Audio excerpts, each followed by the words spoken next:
महाभारत में जब गांधारी के पुत्र एक एक करके कुरुक्षेत्र के रणभूमि पर मरते जा रहे थे, तो गांधारी को आभास हो चुका था कि अब उसका एक भी पुत्र नहीं बचेगा।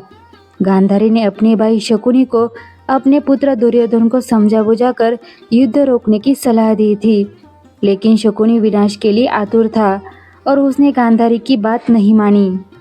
इस कारण से गांधारी ने क्रोधित होकर शकुनी को ऐसा शाप दिया कि जिस तरह शकुनी ने हस्तिनापुर में अशांति फैलाई है, उसी तरह उसके राज्य में भी कभी शांति का वास नहीं रहेगा।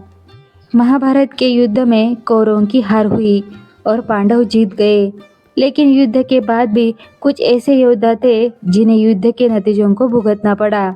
जैसे स्वयं श्री कृष्ण को गांधारी से शाप मिला, जिसके कारण यदुवंश का नाश हुआ और एक के बाद एक ऐसी घटनाएं होती गई जिससे कलियुग का आगमन हुआ।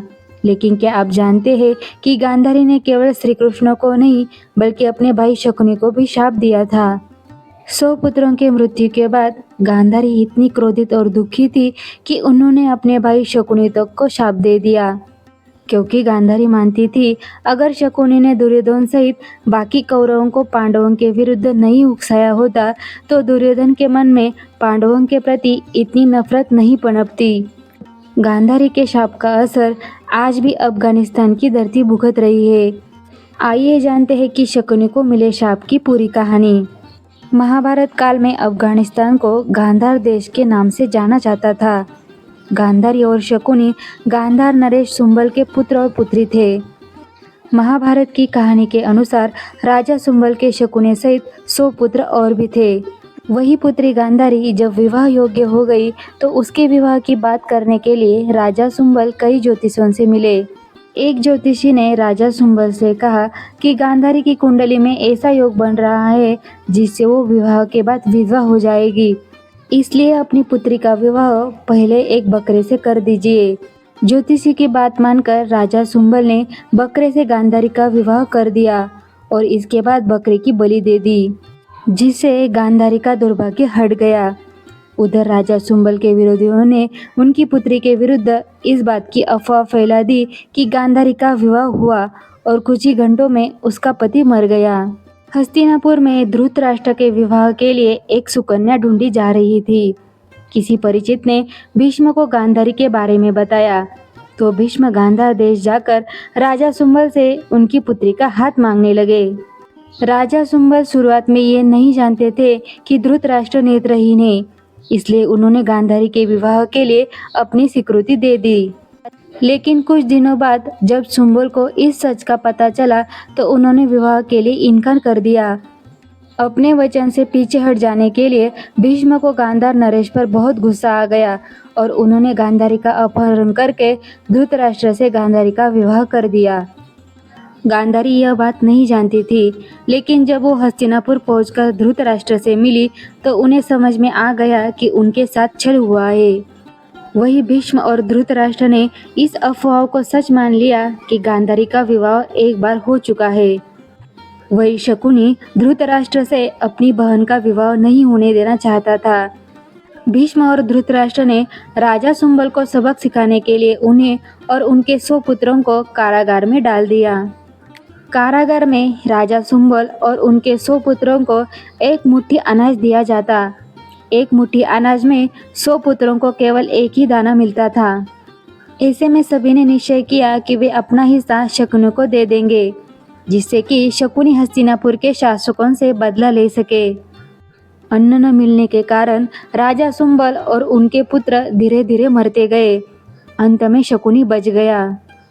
शकुनी के मन में हस्तिनापुर के राज्य को बर्बाद करने की भावना ने जन्म ले लिया।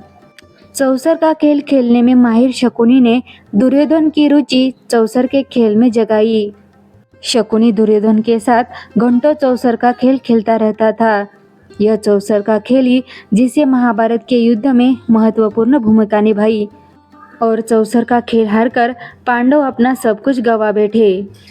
शकुनी ने दुर्योधन को उकसाकर हर वो काम कराया जो उसके खुद के मन की इच्छा थी। दुर्योधन को अति स्नेह करके शकुनी ने जैसे उसे अपना सेवक ही बना लिया था। यही कारण था कि दुर्योधन शकुनी के कहे अनुसार चलता था और उसने अंत तक अपने पांडव भाइयों को राजकाज नहीं दिया, जिसके कारण महाभारत का युद्ध हुआ और युद्ध में दुर्योधन सहित सभी कौरव मर गए। कुरुक्षेत्र की भूमि पर जब गांधारी ने अपने 100 कौरवों को खो दिया था, तो गांधारी बहुत ही क्रोधित और दुखी थी। गांधारी ने विलाप करते हुए श्री कृष्ण से कहा था कि वे चाहते तो युद्ध रोक सकते थे, लेकिन उन्होंने कौरव और पांडवों को लड़कर मरने दिया। इसलिए गांधारी ने भगवान श्री कृष्ण को शाप दिया था कि जिस तरह गांधारी के कुल का नाश हुआ है, उसी तरह कृष्ण के यदुवंश का भी नाश हो जाएगा। गांधारी ने भगवान श्री कृष्ण को ही नहीं, बल्कि इस शाप से पहले अपने भाई शकुनी को भी शाप दिया था। जब कुरुक्षेत्र की रणभूमि पर एक एक करके कौरव मरते जा रहे थे, तो गांधारी को इस बात का आभास हो चुका था कि अब उसका एक भी पुत्र नहीं बचेगा। गांधारी ने अपने भाई शकुनी से कहा था कि वे युद्ध रुकवा दे, जिससे कि और विनाश न हो पाए, लेकिन शकुनी ने गांधारी की बात नहीं मानी। इस कारण से गांधारी ने दुखी होकर शकुनी को शाप दिया था कि जिस तरह शकुनी ने उसके गृह राज्य हस्तिनापुर में आकर द्वेष और क्लेश फैलाया है, उसी तरह गांधार नरेश शकुनी के गृह राज्य गांधार में कभी भी शांति नहीं रहेगी। वहाँ हमेशा गृह युद्ध चलता रहेगा। शकुनी की धरती पर कभी भी शांति और समृद्धि नहीं पनप सकेगी। गांधारी के शाप के कारण ही वर्तमान में अफगानिस्तान बन चुके गांधार में कभी भी शांति नहीं रहती। वहाँ किसी न किसी कारण से युद्ध और अशांति की स्थिति बनी रहती है। कुछ पौराणिक मान्यताएं यह भी कहती है कि शकुनी ने अपने मृत भाइयों का बदला धृतराष्ट्र और भीष्म से भी लिया था।